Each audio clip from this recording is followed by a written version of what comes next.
Because if you look at what happened during the pandemic, are we as South African or as African ready for another pandemic? Remember, pandemic need biotech, and we need to be very innovative. If we are not becoming innovators, are we going to be ready? Are we going to have all that is required for us to be ready? And the readiness for us, it depends on how effective are we with innovation. And we need to believe in our own science. There is two things. As a scientist, you will find yourself sleeping in the lab. So if you have never slept in the lab, you are not resilient. You will like, especially in my case, when you do tissue engineering, you're Yes. taking tissue, you are making cell out of it, and the next thing you find there is contamination, there is bacterial growth, there is yeast growth. That means you need to discard, you need to start over. You need to start over. I've heard that Sometimes too. the time is now working about you. You are no longer working on your schedule because now you have to repeat. You have to repeat. There are a few things. First, Okay. academics don't have entrepreneurial skills. There is no skills, there is no incentives. And another thing that people are not aware is an issue of they don't understand the process. It's a process. Remember, people who are in academia, they are already full-time employed. Already their plate is full. So any other things that can come in and make them have a little bit of rearrange their situation or rearrange their daily day by day, it's become inconvenient. But a challenge is with academia is that the more time they spend at university, it's the same thing even at home. You can't even change your uncle, right? Your uncle will always tell you this is how things is being done, regardless of whether there is changes or I the, like that you analogy. are, they will tell you in the family we do things like this. So Yeah. you are forced to do things the way the family is doing. Then they are persistent to change.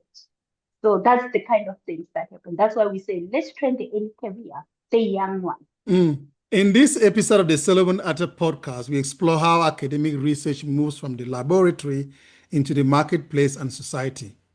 The conversation focuses on entrepreneurial science, research, commercialization, and innovation within universities, with particular attention to South Africa and the Global South. The episode considers how scholars can translate knowledge into practical solutions while maintaining academic rigor and public value. My guest is Dr. Mapula Razwinani, a researcher and innovator working at the intersection of regenerative medicine, phytomedicine, and research commercialization. Her work spans fundamental science, patented product development, and scholarship on innovation systems within South African universities.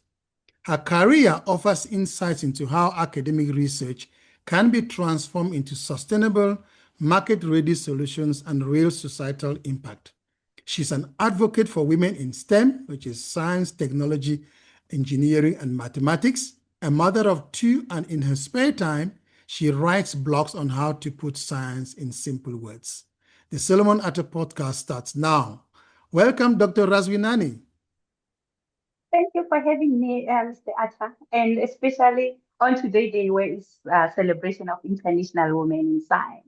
So Fantastic. it's an honor and a privilege. Thank you. It's great to be speaking to academics in STEM because there's an ongoing advocacy for more women to come into STEM. And I've spoken to quite a few, one being Professor Jane Catherine Gila, who is based in Nairobi, Kenya. And she's also one of such advocates. How is the weather where you are? I can see in the background, looks like it's steaming there. A day that is like a hot day? It's very hot, and I'm wearing black. I'm worried because black absorb heat. So when I go out, it's gonna be havoc for me. But I was trying to be very presentable for this podcast, so I can look like pretty as I am. Okay, absolutely pretty, Doc.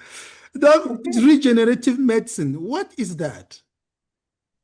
So regenerative medicine is more especially like when you have your car. and it has some sort of problem where it needs to be fixed. And he said to the mechanic, they fix it, they either put a new part so that your car can look as good as brand as new. So with regenerative medicine, we do that. But Okay. however, we're talking about human body. Yes. So we do it with human tissues. So we are specialized mostly in cartilage and in bone. So what we're trying to do is to mimic the cartilage that human person have and look at what happens if that cartilage is defect.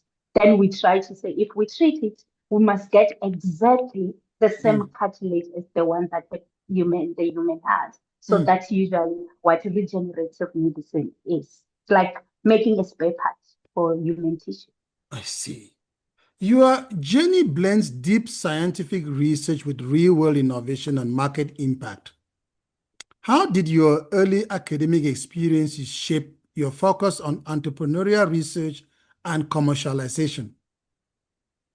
To be honest, my early academic never shaped me into entrepreneurial person that I am at this moment. Every time, every person, whether female or male, when you go to varsity, you only want to have your qualification. Similar scenario happened to me. I only wanted to have my qualification, but then I wanted to further up because at first, at the beginning, I wanted to be a medical doctor, but I was so scared of open wounds and other things. And then I got an advice from one of the lecturer at University of Venda, and she said, "No, you can still become a doctor. You just need to further up and do your honors, do your masters." Then I did my honors. From there, I'm like, no, man, I need to go to University of Technology to further up to my master's. When I get to University of Technology, I was like any other postgraduate student, busy doing your research lab, busy doing your work, busy presenting at a normal professional conference, busy preparing your article. Then it happened that my supervisor, who is late, she did her PhD at Davis University in America. And then when she came back, where she was based, they were doing research commercialization. And when she came, she wanted to commercialize some of the work. Yes. When I come to join her group, I was more into phytomedicine, into biochemistry. And then that's when we start looking at the phytomedicine that can be used if you have the pain, if you have joint defects. And then throughout the research that I was doing, we get noticed by Technology Transfer Office within the varsity. And they say, what you are doing, this technology can be patented, this technology can be commercialized. Imagine a young scientist, postgraduate, know nothing about commercialization. So that's why I'm saying none of my early career has prepared me to be where I am. So it's then that I went through a lot of training, lot of workshop that they took me, changing my mindset from being an academia to now talk in an entrepreneur mindset of saying, no, this is what the product is all about.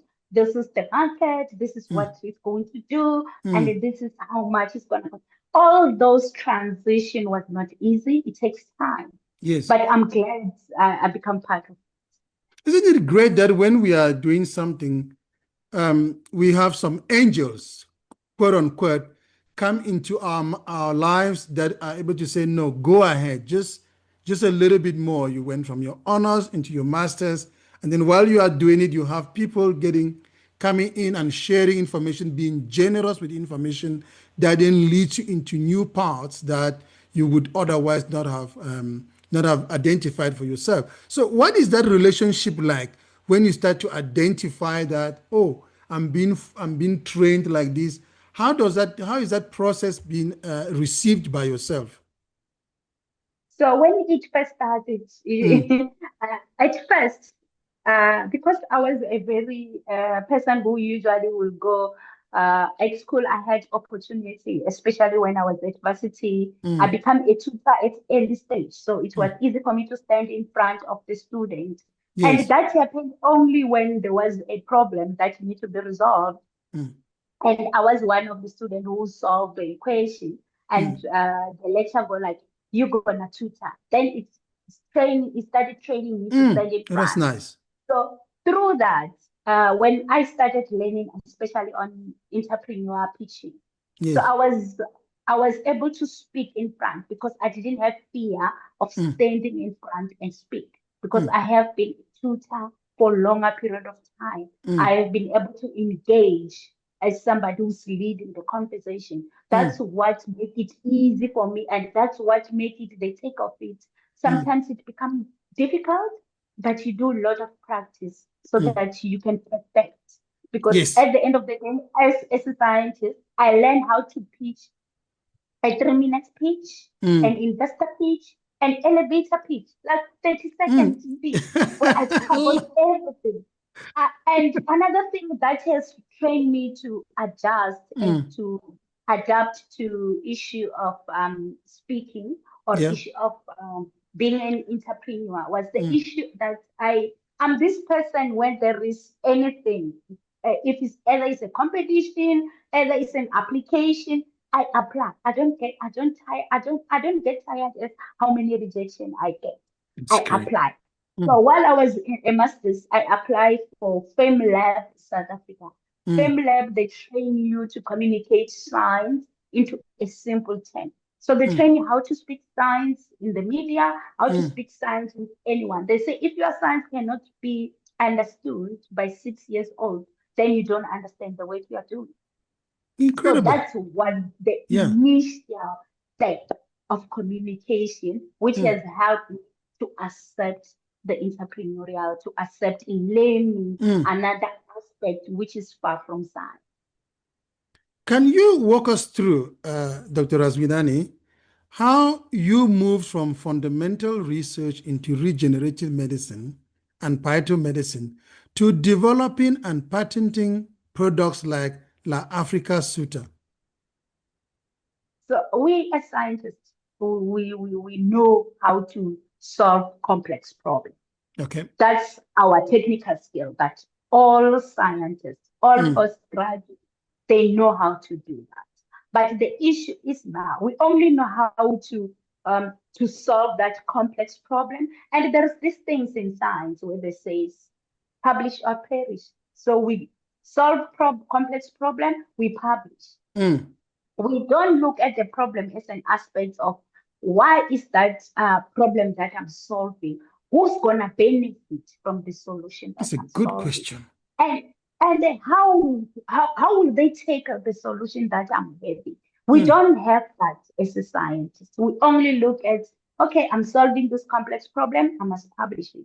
I must go and present it to another professor or other professional conferences. But we are not looking at issue of who is being affected by that particular problem and how will they benefit from the solution that I'm creating. So we don't look at that aspect. We don't say, how is the solution commercialized? How is the solution going public? How is the solution being applicable? And how does that transition happen, Doc? So with me, it was an issue of, I was fortunate basically because I grew up, my mom, she's a traditional healer. So I get to see people coming to this traditional health ecosystem and Yes. me seeing them coming in, getting assistance. And then with the research that I was doing, I go like, no, mom, I've got this La Africa Super. I want you to try with patients who are coming to you. Let's see how they take the solution. So the transition was basically an issue of going out there, putting yourself out there. You get to be out of your comfort zone. And getting rejected sometimes. A lot of rejection. Okay. But I mean, as a scientist, you have already sort of learned the skill or the resilience required to be patient, because of course science don't discover solutions with a light like just putting on a light switch. It requires time as well. Maybe you want to walk the audience through that how to develop resilience per se, both as a scientist and as an entrepreneur. There is two things. As a scientist, you will find yourself sleeping in the lab. So if you have never slept in the lab, you are not resilient. You will like, especially in my case, when you do tissue engineering, you're Yes. taking tissue, you are making cell out of it, and the next thing you find, there is contamination, there is bacterial growth, there is yeast growth. That means you need to discard, you need to start over. You need to start over. I've had that Sometimes too. the time is now working about you. You are no longer working on your schedule because now you have to repeat. You have to repeat. And another thing that happens, you get frustrated. That's usually happens. And you learn to get something so that you can take your edge out of the frustration. It's allowed to take 3 days off just to go and first calm your mind because it's not easy. It's not Gotcha. easy. Yeah, sometimes most of postgraduates they even learn to start drinking whiskey, wine, because to be honest, being a scientist is not easy, especially when we are feathering up to postgraduate. Because you go to the lab, that experiment doesn't come out the way you plan it's gonna come out. And that simple means you need to repeat. And you repeat, same thing happened. You repeat until you get that beautiful data. Outcome. You, Yes. you might have repeated more than 10 times. That teach you to be persistent, resilient also. So in entrepreneur, there is this thing that happens. You go to pitch to investors. You're looking for fund. You're looking for somebody to invest or Yeah. somebody to believe in your dream. Yeah. You get rejected. You apply for fund. You don't stop because once you stop, it means you don't believe in your own That's dream. it. So it's also the same thing. Persistent pitching throughout. Persistent getting that harsh feedback. So, you get harsh critics and you find Yes. yourself like, oh, I don't even know what I'm going to do. Is it worth it? Is it not worth it? I do the same techniques.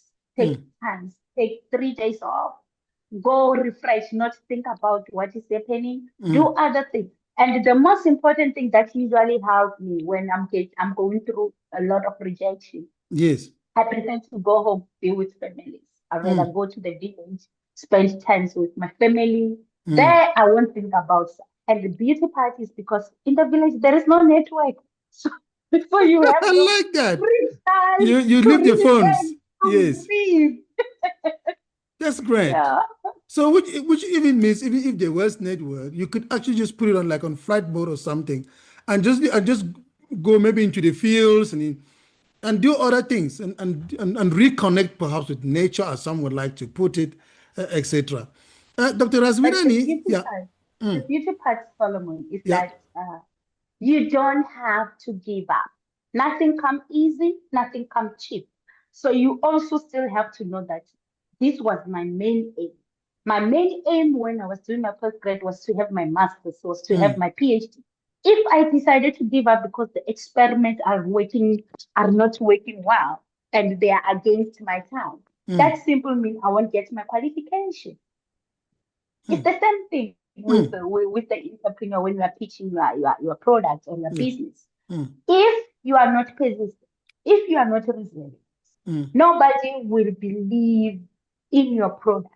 You need to believe in it. So at least now I'm becoming like a motivational.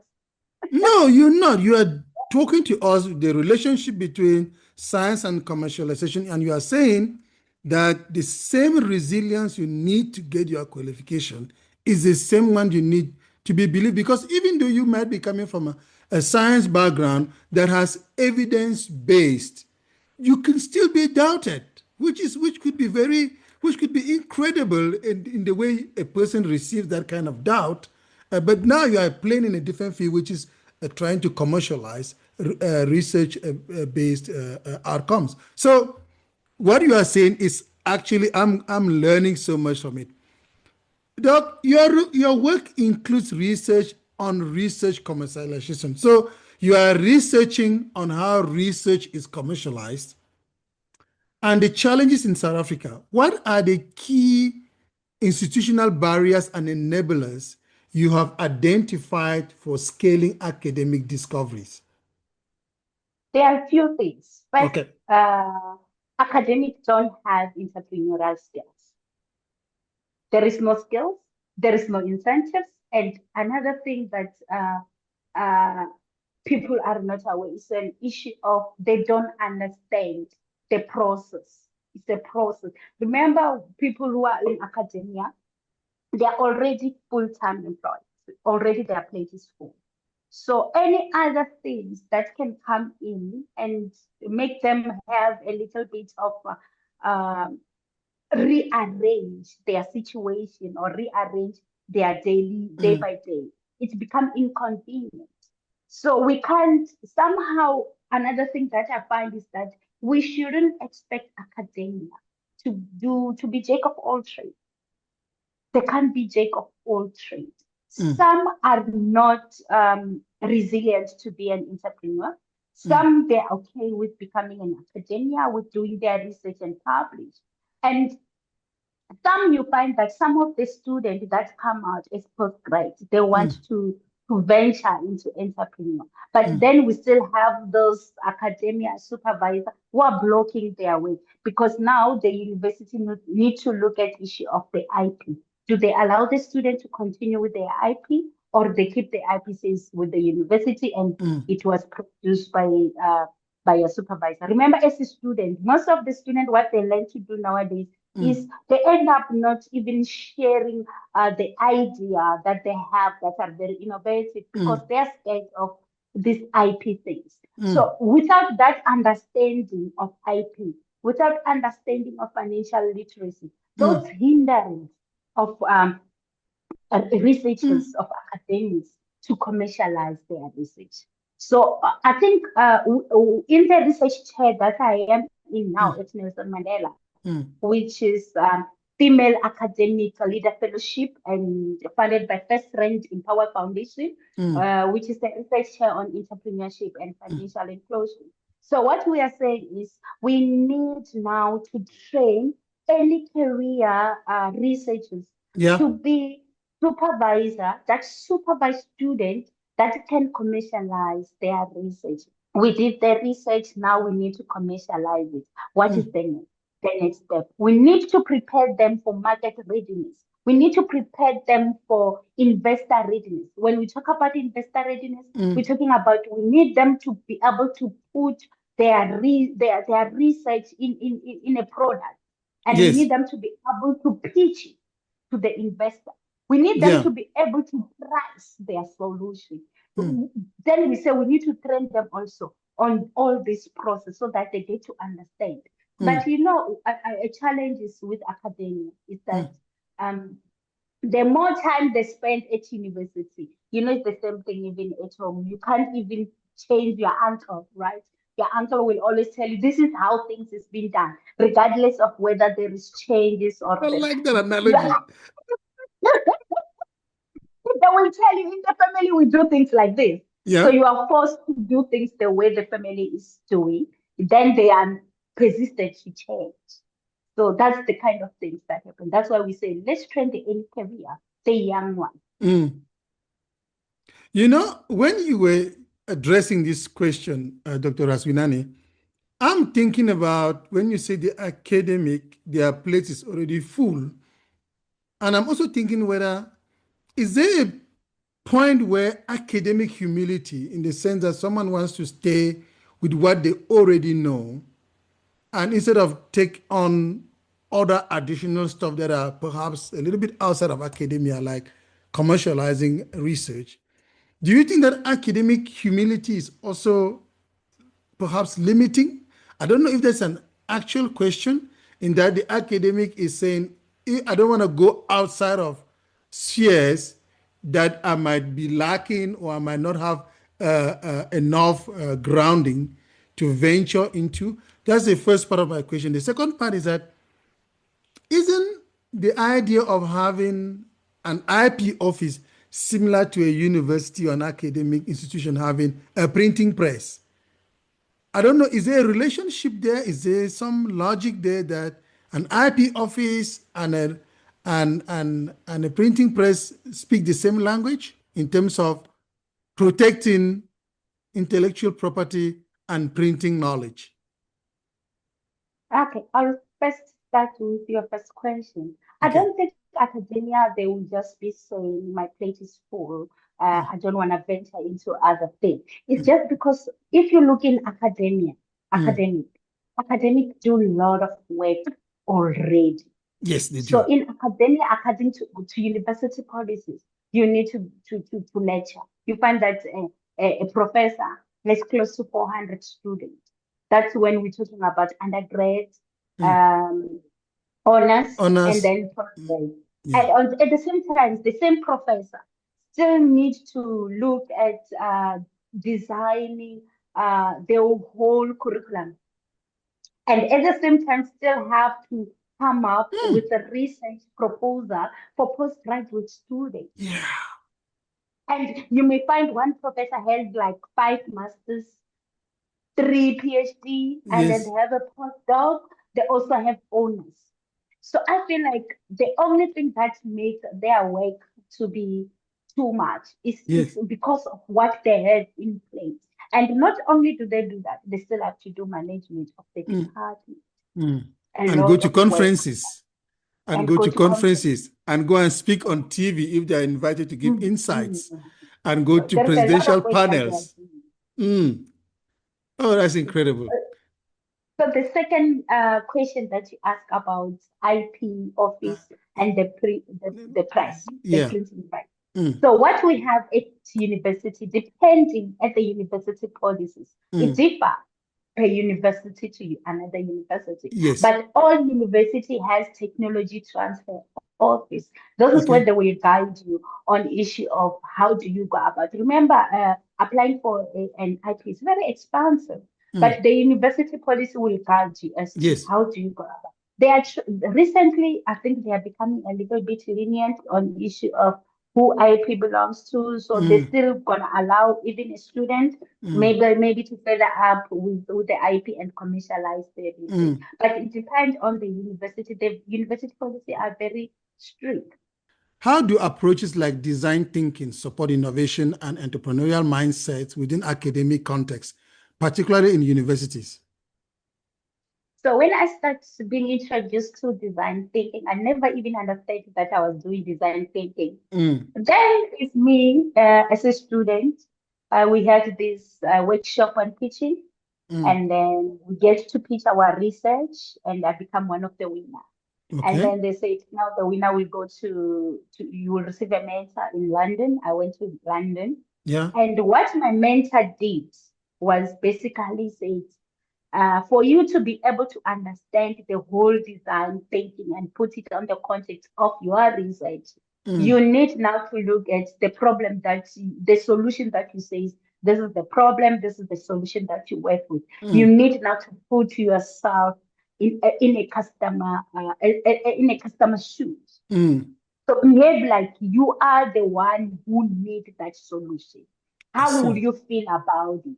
So once you get to analyze that, that's when you get to see the importance of why your solution is very important. And another thing that he made us do was to even like go and interview people to find out. So this is more like it's an issue of identifying already the problem that customer are facing. So you go and ask them question on issue of what's the problem, what do you think can be the solution, and then you come up with a solution that you will know that is gonna be needed.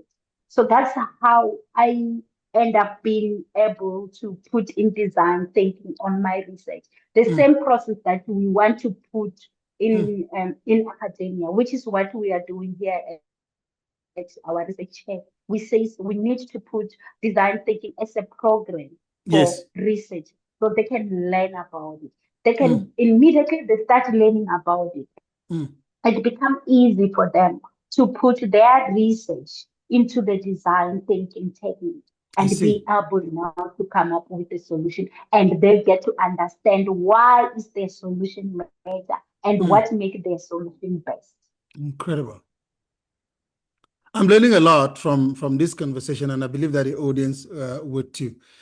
In your experience, what skills do researchers need to effectively translate scientific discoveries into market-ready solutions, and how can higher education cultivate these skills? So the most important skill, I've been through a lot of workshop, right? And Yeah. I've realized you don't need to be jack of all trades. Some of these things the most important skills is collaboration, multidisciplinary. So Okay. it means as a scientist, allow yourself to collaborate with somebody who's in a business school. Allow yourself to collaborate with somebody who's in economics. Allow yourself to collaborate with somebody who is in market. Once you put all those teams together, you are able to achieve the goal of putting your research into the market. So I believe this is according to me, the most important skill is not about scientists. We know how to solve a problem, complex Yes. problem. Some of the scientists they even know how to apply for funding through proposal reading. The Grant major writing, yes. important thing, writing. The major important thing that we did as scientists was we even know how to write a technical report. That's basically giving scientific validation to say this complex problem, this is the solution to solve that complex problem. Yeah. So we already have that. Those The skills, only yes. thing we don't have is just only an issue of saying, okay, how do I get to the market? How do I price that solution? Then you find yourself, you are just busy trying to understand the pricing while you can do that in a collaboration manner and get somebody, collaborate with multidisciplinary people, experts, get experts who are good on pricing, sit down with them. Because the next thing it will be about looking for graphic design of how the solution will look like. You don't even know how to do that. You have never even maybe done that in your life. And now you have to learn this. And this takes time. It takes time. You have to learn how do I price the solution that I say I'm having. Yes. You have to learn how do I put now, how do I put the finance. You start learning a lot of things whereby you can just collaborate. Yes. I think the best way that we can do is collaborate and not having fear that they will take my idea or not having fear that they will take my idea. Collaborate, discuss. This is what I want to achieve. How would you want to get dividends for assisting me? Have that conversation. Yes. Yes. Dr. Razwinani, can you share something with us about your work in your advocacy work around women in STEM? What are you engaged on? How has that been going? Just share some insights around the STEM initiative that you have. Okay. Recently, I just become a member of host. Yeah. They just invited me to be part and parcel of some of the management within the national chapter in South Africa. So what I usually used to do is I have, girls from high school, they will be doing ESCO. So I will train them on how to do science, what project you can learn. And I'm also part and parcel of this NGO in the village. It's called the Itereni Fully Foundation. What we do is we look at rural education turnaround. So my focus within that whole project, because what we do is also looking at all aspects, but my focus is only on STEM and also on female, on girls. Yes. So I give girls a motivation about career in STEM, how can they achieve their career. And through the motivation that I give them, I do a structure motivation so that there is an issue of mentorship also involved. So I get to mentor them on if you want to do career in STEM, what subject you need to do, how do you perfect the subject, and then where can you study, what will be your career goals throughout.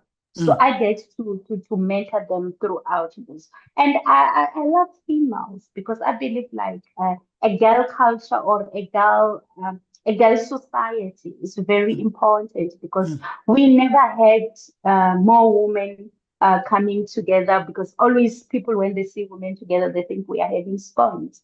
But having that girl society or girl ecosystem, and you talk about not only issue of STEMs, but you talk about issue of life, and you get to learn also, not you being the one who's leading, but you also still get to learn from him. Absolutely.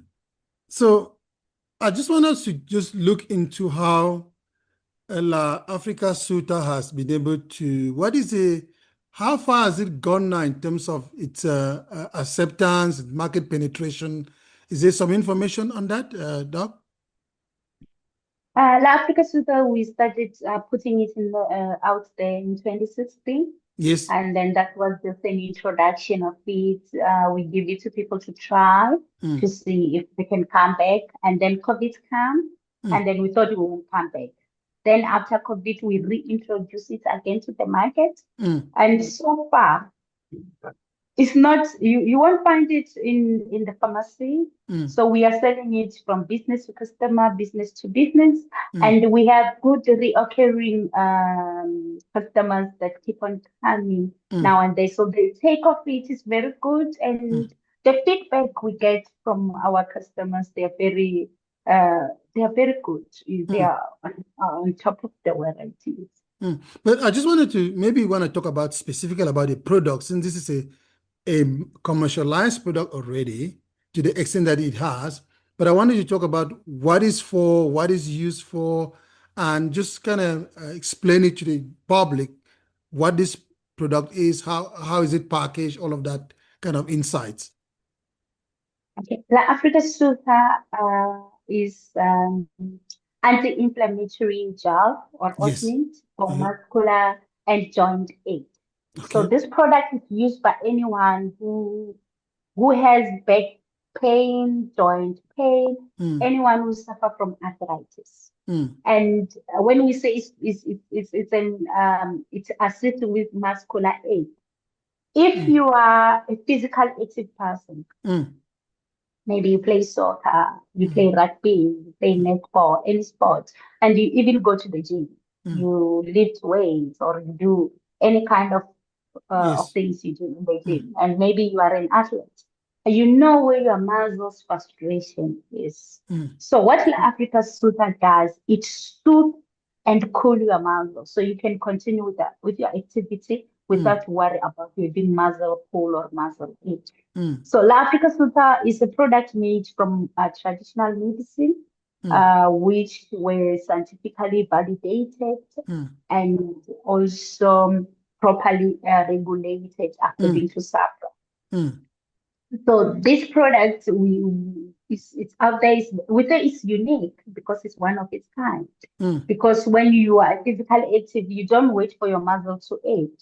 It's also got preventative agent. It prevents your muscles from aching. So if you are an athlete, if you are a gym person, so you know where your muscle pull is gonna be, where your muscle ache is gonna be. You apply it before any physical activity. What it will do, it will soothe and cool your muscles, and then you won't have a problem of having muscles pulled, having muscle ache. So that's what we say is very unique. It's one of it. It's preventative as well as yes, it's preventative as well as you can use it for treatment.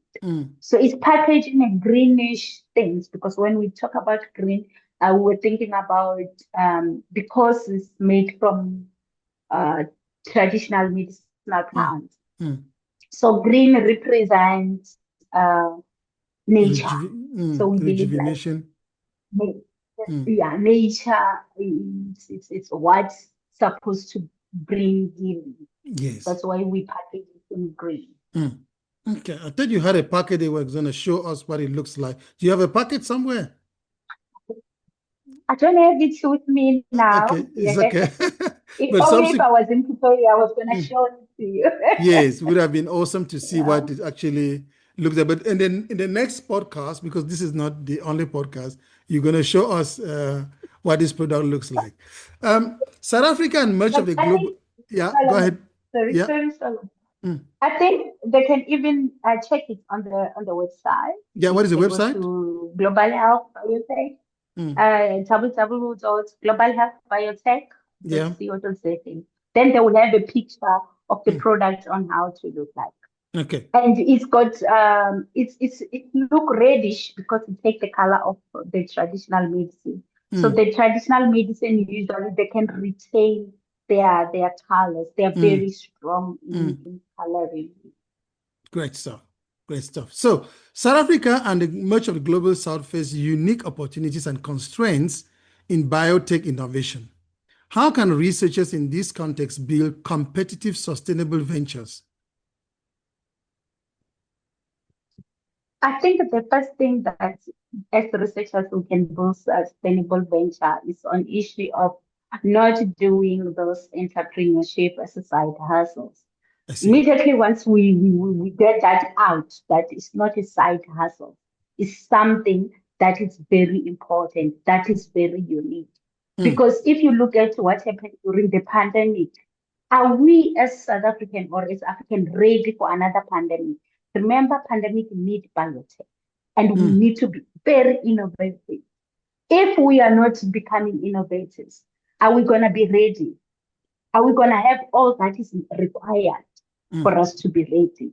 And the readiness for us, it depends on how effective are we with innovation. Mm. And we need to believe in our own science, I like that. believe in our own solution. Mm. We need to Be- believe in our Because own we are training solution. the scientists, we should actually believe in them. And I believe that African problem is made for African solution. So we as scientists in Africa, we can resolve our own problem. Yeah. And I think some of the problems or whatever the science is able to address are also geolocated. Means if there are things that are happening in the ecosystem within Africa, the solutions are also can come from the same geo environment somehow. Looking ahead, what are some upcoming frontiers in entrepreneurial innovation within academia that inspires you most for broad societal and economic impact? What are you seeing from your team, from the lab, from the university, and from your collaboration? What is emerging as things that are going to have big impact on our lives in society that are commercially viable? There are a lot of things that Okay. are becoming more viable. You know, I deal with phytomedicine. Yeah. It's all a very special place in my heart, Okay. right? And recently, I think last year, World Health Organization indicated that they're gonna allow complementary medicine to be used for treatment as Mm. long as they are rigorously scientifically screened Mm. and also validated, Mm. and they are ready for regulation. They meet the regulation. To me, Okay. that's a bonus. That's an indication that as African or as South African, we have been using our medicinal plants throughout.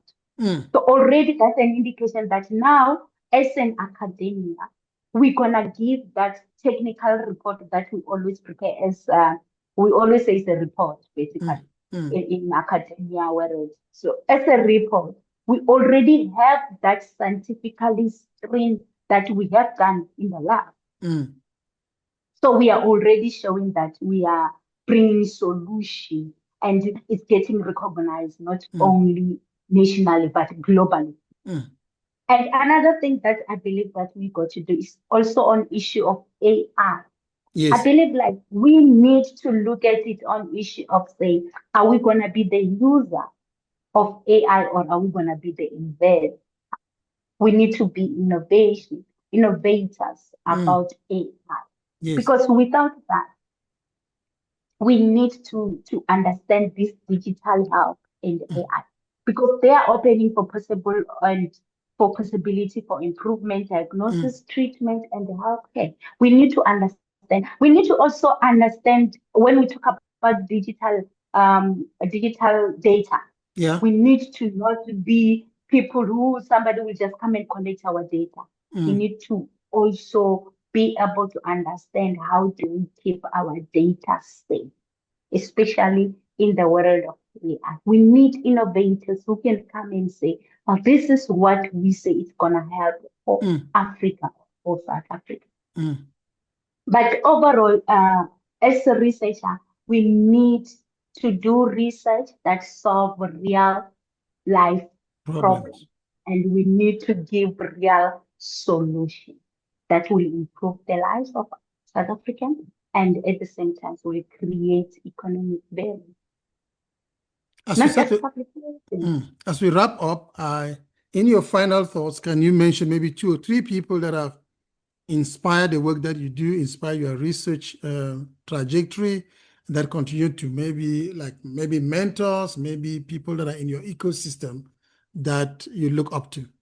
Are there any books that you've been writing, anything that the public can benefit directly? Maybe is there some books that you've contributed, etc.? You can mention those as well.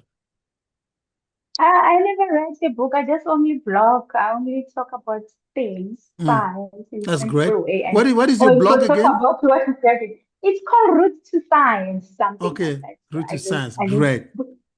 Okay, just put it there. So there are a few people who have played a major role in my life, not only in academia. So I have the late Professor Mujau, who was my supervisor. She became my supervisor, my mentor, my mother, and my academic mother, and she became also my business partner. So she has played that multiple role in my life. And then I have one mentor, is a professor, Nomzebo. She's at University of Limpopo. She is my structure mentor. And the only thing that she has played a crucial role, not on the science part, not only on my career, also on my personal growth. So it's somebody who said, I will mentor you not only for your career, but also on your personal growth. So she has been there throughout. So she has assisted me to process. And I have few people, even Professor Ambele, who has introduced RCM. So he has played a major crucial role in my life because he has been one of the people that I know if I need assistance, they're just going to be there to assist me, and they're going to be there to direct me to say, you know what, this is what you can do, and this is how you can achieve what you are. Those are most of the mentor on my career. But I still have some people who play a crucial role, not in career. Of course we have that. So my mom, of course. my mother, she's like this person who has too much hope. Like my dad was my advocate. My dad was somebody who believes in me more than I believe in myself. So I have my dad who used to believe in me than I believe myself. I remember when I was still young, I would learn needlework. We used to do needlework while we were at school. I was horrible. Is that crochet? Yes, crochet. Oh, God. I was very horrible. I'm telling you, I was very horrible. But one thing that my dad did was he will show my work to his friend, and he will be so proud that I did this. But then it doesn't even look nice. It's very horrible. So my dad has played a crucial role in my life to say, don't give up. You can do it. You can persist. You can do. And also my kids. So, being a mom. It was not easy because I became a mom while I was still a student. So having my kids not feel left out and having my kids also make me have a goal-oriented person, become goal-oriented person, so that I know I want to achieve something. So I can become my kids' role model. They shouldn't look for role models somewhere else. They should look for role model within their own class, in their mother. So yes, those are the few people who play major role in my life. Dr. Razwinani, thank you so much for being on the podcast. Thank you very much, Mr. Atah. It was really nice conversing with you, and I really did enjoy it because I get opportunity to talk about myself a lot. Thank you.